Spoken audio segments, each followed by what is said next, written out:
and welcome to McKinsey Live. I'm Lucia Rahilly, McKinsey's editorial director, and your host for today's event, How Business Leaders Can Proactively Navigate Geopolitics. Before we start, a very quick reminder, the goal of this series is to give as many of you as possible the opportunity to engage on our latest research. So please use the Q&A functionality to ask anything relevant that comes to mind during our session. We do have a sizable group together with us in the audience today, given this very timely and exigent topic. But as always, we will do our best to answer a selection of your questions throughout our 30 minutes together. Today, our global order has obviously become increasingly volatile. Joining us to help make sense of this rising uncertainty and what it means are two of McKinsey's senior partners, Cindy Levy and Shubham Singhal. Cindy and Shubham lead McKinsey's geopolitics practice and oversee our research and client service work in this super fast changing area. Shubham and Cindy, welcome to McKinsey Live. Thank you, Lucia. Thank you, Lucia. Happy to be here. So geopolitics, it's obviously been all over the headlines given rising tensions among regions across the globe. So I think for many of us, the construct of geopolitics, at least right now, can feel synonymous with conflict or the threat of conflict, but I'm not actually sure that's correct, or at least the whole picture. So Cindy, why don't we start with a level set? What do we mean when we talk about geopolitics in today's context? Thank you, Lucia. So in the spirit of level setting, we think of geopolitics as driven by competing strategic priorities of nations. And in doing so, nations will utilize a number of methods and measures to execute that strategic competition. And to your point, that does go beyond security. It includes industrial policies, it includes trade policies, and it does also include security policies, including conflict. And what we have found is that after a number of decades where the impact of geopolitics on most global companies was relatively benign, we now really see a trend break. And we speak to many of our external advisors and experts around the world in that the concerns that nations will now have and the resulting actions from those priorities will lead to many more geopolitical developments.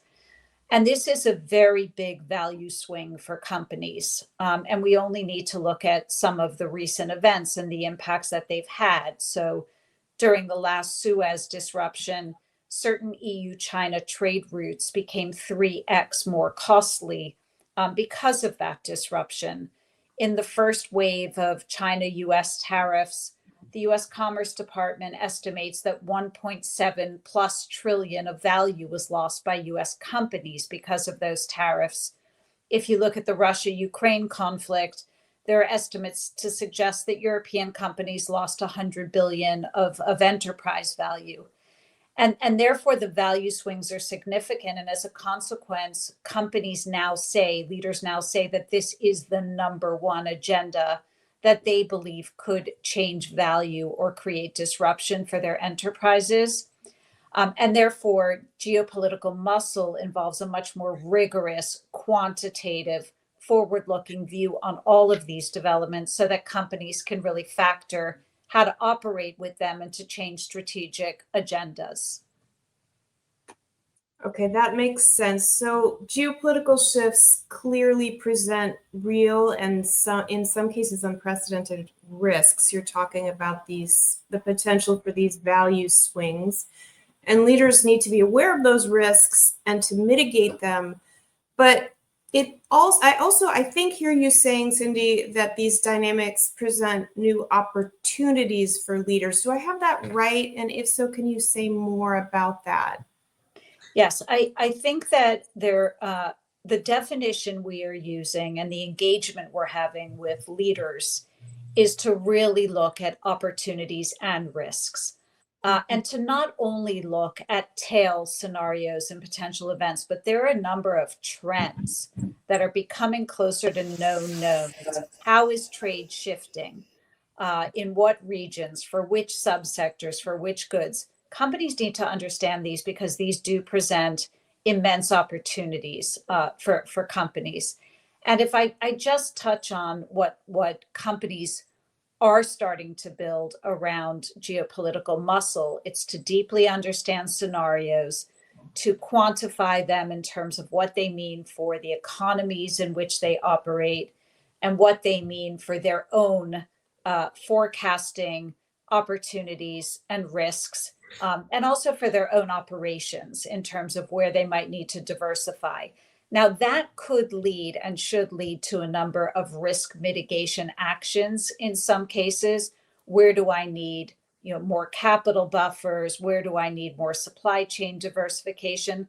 But on the other hand, we do see companies operating to capture a number of growth opportunities. And just to give a couple of examples, some companies that want to diversify commercial markets, say in consumer goods or in manufactured products, are now saying, maybe I should bring forward my India market entry by a year. And how do I create an entry strategy that is fast and impactful? And we are expanding those conversations to market entry into 8 to 10 high growth markets. Global financial firms that are very connected to trade finance and payments, they're saying, how do I really understand these trade corridors?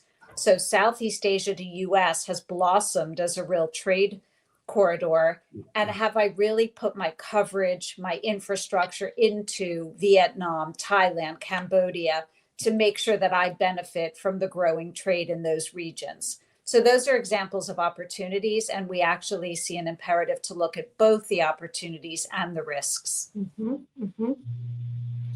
Thanks, Cindy. Okay, so Shubham, let's turn to you. Clearly, business leaders have been navigating years of potentially destabilizing disruption, and the operating environment for leaders has been pretty tough and pretty uncertain. Is there some starting point for them to begin to assess where the opportunities lie for their organizations? Thank you, Lucia. That's a great question. First of all, just to kind of ground, and Cindy mentioned this a little bit, oftentimes the conversation can begin and be stuck on the right-hand side of this slide if you see on conflict. And those are very important risks to mitigate and business continuity plans for businesses to have. But we look at this and we'll suggest to CEOs and senior executives that they need to look at the full game board of drivers of change here that are playing out. So first of all, I think Cindy mentioned that this is the number one issue on executives' minds.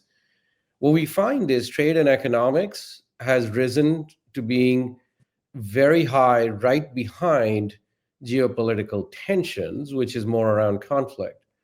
And these are quite intertwined. So what is playing out, if we look at it with trade agreements, with tariffs, for example, being talked about, where they are being deployed for means more than just balancing of trade at this point in time, and becoming major tools of strategic competition. Domestic industrial policies. So when in the United States we had the Inflation Reduction Act passed, it scrambled the economics for setting up battery plants in Europe versus in the US, for instance. India has a set of incentives for made in India incentives, as they call them, that is, has folks looking at what operations they want to move into India at that point in time.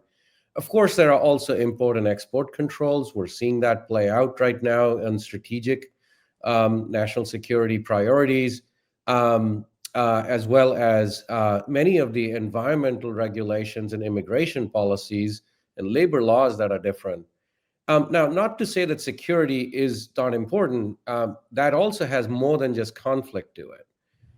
There are foreign investment restrictions that have gone into place. For instance, we advise clients particularly those that are based in the US or do business in the US, to look at the list of critical technologies that the US government has identified and understand what that means if those are not just end products, but used somewhere in their supply chain or the manufacturing process. Technology, IP, and cybersecurity controls around looking at your technology infrastructure and so on. And so, first is we advise our clients to actually look at these full set of 10 drivers, how they impact their business, when might they impact, what's the magnitude of either opportunity or risk they create in defining their plans. Now, one practical part of it, how it plays out, is you asked the question on where's the opportunity. The first one, when they look at this, we advise them to look at and ask themselves the question, how does this affect value creation? And begin with understanding where it might drive growth. And Cindy gave some examples of it. But I'll give you a couple of others on this, just to be more, dive into the accelerating growth a little bit. There are at least two kinds of things there that we ask our clients to really kind of think about. One, on growth, is to think about what is their global footprint of businesses that they have, the portfolio, the scale that they have, the market entry decisions they have made, where they have placed their operations. That is a very important part of it and drives a lot of the M&A divestiture partnerships. The second is around commercial acceleration. So I'll give you an example on commercial acceleration. One of the banks that has a pretty significant business around trade finance really stepped back, looked at how the trade corridors would shift over time. And Cindy gave some examples of that with Southeast Asia. There are parts of Africa that they kind of looked at and said, okay, as the shifts play out and perhaps trade moves from the US-China corridor into others, how are we aligning our commercial teams against those opportunities? Are those teams briefed on what changes and triggers to watch that would prompt businesses to take action and move? Are they there and having the conversations with their customers at those point in time? So that's kind of an example of the kind of elements around that. Same thing on the automotive side. This player looking at all these changes as they looked at their growth plan, looked at, and as I mentioned earlier, with some of the made in India incentives in place, some of the exposures that they have for some of their supplies that go into potentially dual use product manufacturers, led them to kind of move where they actually place how much emphasis in terms of the geographies that they invest in growth, and those where they don't exit necessarily. I mean, exit is a very severe reaction, but that they pull back some resources from to redeploy. Thank you, Shubham. Talk to us now about the implications of these geopolitical shifts on talent for global businesses. Does being smart on geopolitics also mean rethinking where leaders hire or the kinds of skills they need in different geographies? Yeah, I think that is a very good question. So let me just take your talent question in the broader context of as they think about the business operations overall and say, how do I optimize this? And talent is a huge part of that equation. So first of all, it does begin with them looking at and saying, where is my fixed infrastructure? So supply chain, manufacturing, R&D, et cetera. All of those are driven by then people. So then they look at that. But in addition, what does that people footprint look like, even in service industries? And then the enabling technology and operations infrastructure that kind of goes around that. So it's an integrated question about how do you think about the totality of your core business operations. And it's kind of interesting to us on this one is that, we've tracked about 50 plus firms in the last couple of years, representing about 5% of the global economy, so 6 trillion or so of revenues, that have invested in new manufacturing or moved their supply locations because of geopolitical drivers that we've kind of talked about. In fact, one of the companies, a consumer goods company, constructed a digital twin to look at where they might understand all these potential effects and move and optimize their supply chain. That led to fairly meaningful shifts that they made within that. Now, to your question, as they think about this, the movement on people operations becomes extremely important within that. Um, as we know, for a business, a big part of productivity and outcomes are driven through their talent infrastructure.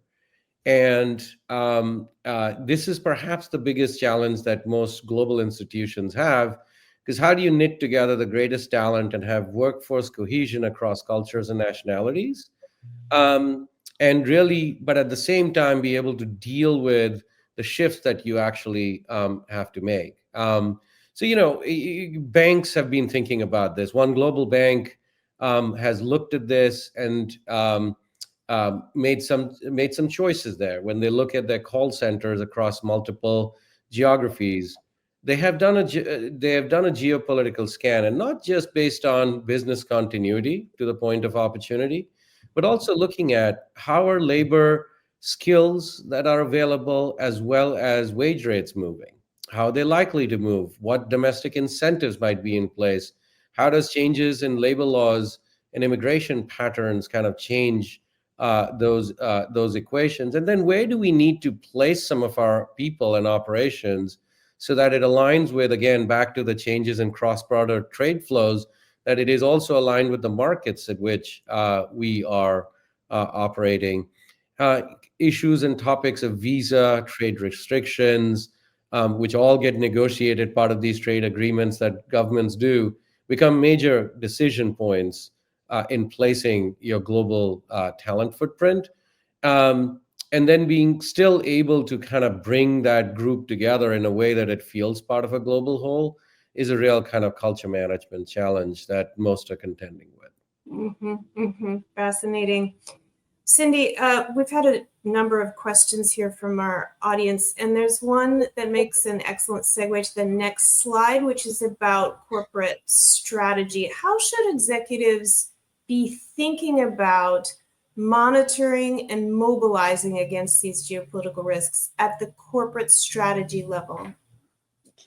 Thanks, Lucian. I think this is a critical question, because what we hear from executives is that they do receive a lot of data and a lot of information, and they have a public policy team or a public affairs team, but they don't quite have the comfort that they're embedding all of these insights into resilient corporate strategies, both in the boardroom at the executive level and also for each business division, to really understand what the developments mean for them and to be able to make decisions. And so I would mention a few points, some of which are here on the page. In that, first of all, there will need to be much more rigorous scenarios available to management teams. And I think one can look a little bit at the banking sector that already has a pretty developed stress testing regimes, and we understand what they've been doing. And it's pretty sophisticated what they will do on geopolitical stress testing. They will be able to take potential trade policies or industrial policies and really run them through what will happen to GDP in all major markets, interest rates, inflation rates, and then what do they do? A series of actions coming out of those. What do they do with capital allocation? What do they do with business discontinuity plans? And so there is something about a better scenario capability that really gets fed into a number of business decisions that we believe will need to now really be strengthened across global enterprises. A second element that we are discussing a lot is just, how do I structure my global enterprise today in light of these geopolitical agendas? So we've had an era where globally optimized was always better. because it was more efficient and you had more cultural glue. And why would I want finance to be different in one part of the world or another? Why would I want my people operations to be different in one part of the world versus another? And I think now there are real questions really at two levels. First of all, do I need a corporate structure that has optionality in it? So do I need to have parts of the world, my operations in parts of the world, organized in separate legal entities that perhaps have their own governance, their own boards? And do they need to be more readily separable or at least reducible under different scenarios? There's been a pattern where many people are now operating certain parts of the world, moving to JVs or moving to only being a 50-50 owner. Is that something I need to think about, and where should that be applied? And then secondly, do I really need to think differently about my global functions? Should they be as globalized? Do I need a tech and a data estate that is much more separable for different parts of the world because of data priorities that each nation might have on keeping data onshore, on keeping tech onshore? And do I need to actually make sure I have tech and data separation in my structure? Do I also need to actually make sure that certain functional processes like finance and people processes are a little bit more tailored to the region? The third is just like, what is my geopolitical operating model going to be? Some people have very significant in-house teams. It's been remarkable how some global institutions have security experts, trade experts, in-house for that enterprise. Others rely on a really important flow of external insights. So how is that organized? What does a risk function do in that constellation? How do you make sure things get fed into business decisions? And then finally, crisis scenarios. There's more and more of an imperative to really play through what could happen, what it will mean, think about it early, think about what responses might be. We're getting a lot of those questions as well. If tariffs, the next wave of tariffs are going to be X, and I'm a big importer, say from China into the US, what are the next 5 countries I need to move to? And how quickly can I move to them? So I think these are some of the corporate muscles that we think will need to be augmented in the next chapter. Okay, super helpful. I'm mindful of time, and again, we have had a slew of questions from the audience, so let's try to fit at least a few in. Tariffs, both of you have touched on, obviously a huge topic at the moment. Shubham, you mentioned earlier, tariffs on goods exchanged between the US and China have surged 6 times since 2017. Trade interventions have surged up 12-fold since 2010. Can you talk a little bit more about the implications and the way that leaders should be thinking about tariffs? Yeah, thank you, Lucia. It's one of the questions that we're getting a lot right now, as it can be unnerving and the uncertainty quite challenging. The first part of it is in thinking about implications that we advise our clients to think about is to understand what national interest is sought to be served by the imposition of tariffs. And that the number of reasons for which tariff being applied is broadening. And so I think that's an important part because it determines whether a tariff will go in and stay in for some long period of time, or perhaps be announced and then negotiated away, or perhaps be announced, go into place, and then be taken away once that is met. So 3 or 4 quickly. One is to balance trade. If there's a belief that around fair trade that there isn't a fair exchange of trade, sure, there could be a set of tariffs that go in, and if a deal cannot be reached between nations, that it would continue to be in place. There's a second one, which is national security. There's a number of areas where tariffs in a strategic competition get placed, even without the trade view, just to kind of put up some walls. Some folks have called this the small yard, high fences model with tariffs that has kind of played out. A third could be is increasing discussion whether tariffs can be used as a tool of foreign policy by the United States more so than sanctions, and preemptively be deployed as a means to bring parties to the table to negotiate settlements rather than have it open out into bigger conflicts and the like. Um, each one of these different types will have different longevity to them and a different set of outcomes. Now, once clients understand that, then they can act. Ones that are likely to go in and stay in do require, as we described earlier, changes to their supply chains, manufacturing sites, where they operate their business. Others require more tactical, short-term management of exposures that they might have. Final thing we'd say in all of this that it requires is, Cindy mentioned this, but a very close ear to the ground to be able to understand what really is likely to play out versus what just shows up in the news. Super helpful. Okay, several questions here on industry-specific implications. Cindy, you alluded to global financial institutions earlier in this discussion. Could you just say a bit more about how leaders of financial institutions and investors should be thinking about navigating these challenges? Yeah, I think we're getting questions from all sectors, and we are developing sector-tailored perspectives, appropriately so.